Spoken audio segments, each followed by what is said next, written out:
হঠাৎ করে মিষ্টি কিছু খেতে মন চাইলে শুধুমাত্র ময়দা আর চিনি দিয়েই এই নতুন পদ্ধতির শুকনো মিষ্টিগুলো বানাতে পারেন। বানানো যেমন সহজ, খেতেও তেমন টেস্টি। আসসালামু আলাইকুম বন্ধুরা, কিচেন বাঙালিয়ানা চ্যানেলে আপনাদের সবাইকে স্বাগত জানাই। চলুন তাহলে মিষ্টিগুলো কিভাবে বানিয়ে নিচ্ছি ঝটপট দেখে নিই।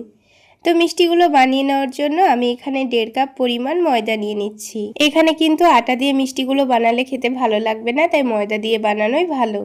তো ময়দাটাকে একটু চারিদিক থেকে সরিয়ে দিয়ে মধ্যের জায়গাটা ফাঁকা করে নিচ্ছি। 1.5 কাপ ময়দার জন্য আমি এখানে 1/2 কাপ পানি নিয়ে নিচ্ছি। এবার এই পানির মধ্যে আমি স্বাদ মতো লবণ দিয়ে দেব। খুব বেশি লবণ দিলে চলবে না, সামান্য পরিমাণ লবণ দিলেই হবে। আর এর মধ্যে 1 টেবিল চামচ পরিমাণ ঘি দিয়ে দিচ্ছি। তার সাথে সামান্য পরিমাণ বেকিং পাউডার দিয়ে দিচ্ছি। এবার সব কিছু একটু ভালোভাবে মিশিয়ে নেব। মিশিয়ে নেওয়া হয়ে গেলে এবার ময়দাটাকে ভালোভাবে মেখে নিতে হবে।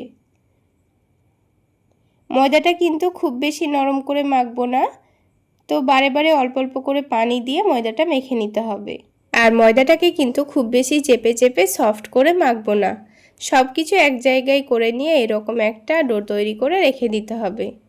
10 মিনিট রেস্টে রাখার পর এবার এই ডোটা দেখুন অনেকটাই কিন্তু নরম হয়ে গেছে।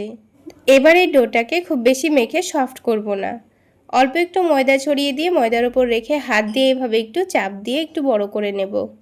একটু পাতলা করে বড় করে নিতে হবে। তারপর উপরে একটু করে ময়দা ছড়িয়ে দিচ্ছি। এবার এই রুটিটাকে আমি কেটে নেব। তো এইভাবে করে রুটিটাকে 4 ভাগে ভাগ করে নিয়েছি। একটা রুটির ওপর আরেকটা রেখে এইভাবে করে সবগুলো রুটি আবারও এক জায়গায় করে নিতে হবে। তারপর রুটিটাকে একসঙ্গে আলতো হাতে চাপ দিয়ে আবার একটু বড় করে নেব। তো হাত দিয়ে কিন্তু কাজটা খুব সুন্দর হয়ে যায়, চাইলে আপনারা বেলনি দিয়েও করে নিতে পারেন। আবারও দেখুন খুব সুন্দর বড় হয়ে গেছে। এবার এটাকে মধ্যে থেকে কেটে 2 ভাগ করে নিচ্ছি। আবারও একটা রুটির ওপর একটা এইভাবে রেখে আবারও আলতো হাতে চাপ দিয়ে একটু বড় করে নেব। তো ঠিক একইভাবে বড় করে নেওয়ার পর মধ্যে থেকে আবার এটাকে কেটে নেব। কেটে নেওয়ার পর এই রুটিটার উপরে আবার আর একটা রুটি রেখে দেব। আর দেখুন কত সুন্দর লেয়ার পড়েছে। তো এই রকমই লেয়ার দেওয়ার জন্য কিন্তু আমি কাজটা করে নিচ্ছি। আবারও আলতো হাতে রুটিটাকে একটু চেপে বড় করে নেব। তারপর ছোট ছোট করে পিস করে নিচ্ছি। তো ছোট ছোট করে মিষ্টি শেপগুলো দিয়ে নেব। আপনারা আপনাদের পছন্দ মতো যে কোনো শেপে মিষ্টিগুলো বানাতে পারেন। তো আমি মিষ্টিগুলোকে লম্বা লম্বা গোলাপ জামুনের শেপ দিয়ে নেব, সেই জন্য এরকম লম্বা লম্বা করে কেটে নিয়েছি। এবার যদি এই মিষ্টিটাকে ডাইরেক্ট এইভাবে ভাজতে যাই তাহলে কিন্তু মিষ্টির লেয়ারগুলো খুলে আসতে পারে।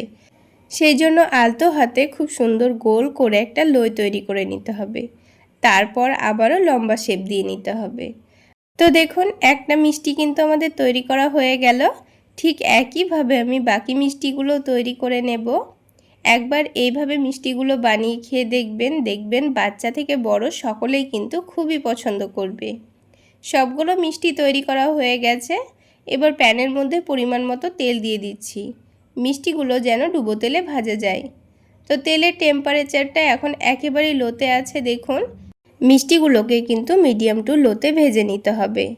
এইভাবে একটু নাড়িয়ে দিচ্ছি। এখন কিন্তু খুন্তি দিয়ে নাড়াচাড়া করা যাবে না। কিছুক্ষণ পর এটাকে আমি উল্টে দেব। আর গ্যাসের ফ্লেমটা একটু বাড়িয়ে দিতে হবে।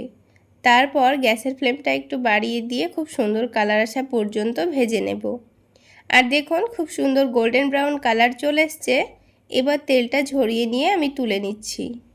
আর এই মিষ্টিগুলো ভাজার সময় দেখুন অনেকটা ফুলেও গেছে আর অনেকটা ফেটেও গেছে। আর এই মিষ্টিগুলোকে কিন্তু অনেকটা ক্রিস্পি করে ভাজতে হবে, যেন উপর থেকে অনেকটা মুচমুচে তৈরি হয়। এবারে মিষ্টির জন্য একটা শিরা তৈরি করে নিতে হবে। সেই জন্য আমি এখানে 1/2 কাপ পরিমাণ চিনি নিয়ে নিচ্ছি। আর ওই 1/2 কাপ চিনির জন্য 1/2 কাপ পরিমাণই পানি নিয়ে নিচ্ছি। আর খুব সুন্দর ফ্লেভারের জন্য 2টো এলাচ দিয়ে দিচ্ছি। আমি এখানে 1.5 কাপ ময়দা ব্যবহার করেছি, সেই জন্য 1/2 কাপ মতো চিনি নিয়েছি। যদি ময়দার পরিমাণ বেশি থাকে তাহলে চিনির পরিমাণটা বাড়িয়ে নেবেন। তো দেখুন চিনিটা গলে গিয়ে যখন পানিটা ভালোভাবে ফুটে যাবে, এখন এখানে মিষ্টিগুলো দিয়ে দিতে হবে। এখানে মিষ্টিগুলো দেওয়ার সময় অবশ্যই কিন্তু মিষ্টিগুলো গরম হতে হবে। আর মিষ্টিগুলো দেওয়ার পর গ্যাসের ফ্লেমটা মিডিয়ামে করে দিয়ে মিষ্টিগুলোকে যতক্ষণ না পর্যন্ত পানি শুকিয়ে আসছে ততক্ষণ এইভাবেই রান্না করে নিতে হবে। আর বারে বারে এরকম একটু নাড়াচাড়া করে দিতে হবে। কিছুক্ষণের মধ্যেই দেখুন পানিটা খুব সুন্দর শুকিয়ে চিনিটা অনেকটাই আঠালো শিরার মতো হয়ে গেছে। হাত দিয়ে দেখিয়ে দিচ্ছি দেখুন। তো অনেকটা আঠালো হয়ে গেছে। এখন কিন্তু মিষ্টিগুলোকে তুলে নিতে হবে, তা না হলে ওপরে চিনির মতো অনেকটা আবরণ চলে আসতে পারে। তো দেখুন এবার মিষ্টিগুলোকে শিরা থেকে আমি ছেঁকে নিয়ে তুলে নিচ্ছি। এই শুকনো মিষ্টিগুলো কিন্তু ঠান্ডা হয়ে গেলে ওপর থেকে অনেকটাই আঠালো মুচমুচে তৈরি হবে আর ভেতর থেকে অনেকটাই সফট। তাহলে বন্ধুরা আজকের এই মিষ্টি রেসিপি আপনাদের কেমন লাগলো অবশ্যই কমেন্ট সেকশানে জানাবেন। আর ভালো লাগলে একটা লাইক শেয়ার করে দেবেন। আর আমার এই সহজ রেসিপিগুলো যদি ইউটিউব চ্যানেল থেকে দেখে থাকেন চ্যানেলটি সাবস্ক্রাইব করে দেবেন। আর ফেসবুক পেজ থেকে দেখে থাকলে পেজটি ফলো করে দেবেন। তাহলে বন্ধুরা আজকে এই পর্যন্তই। সকলে অনেক বেশি ভালো থাকবেন, সুস্থ থাকবেন।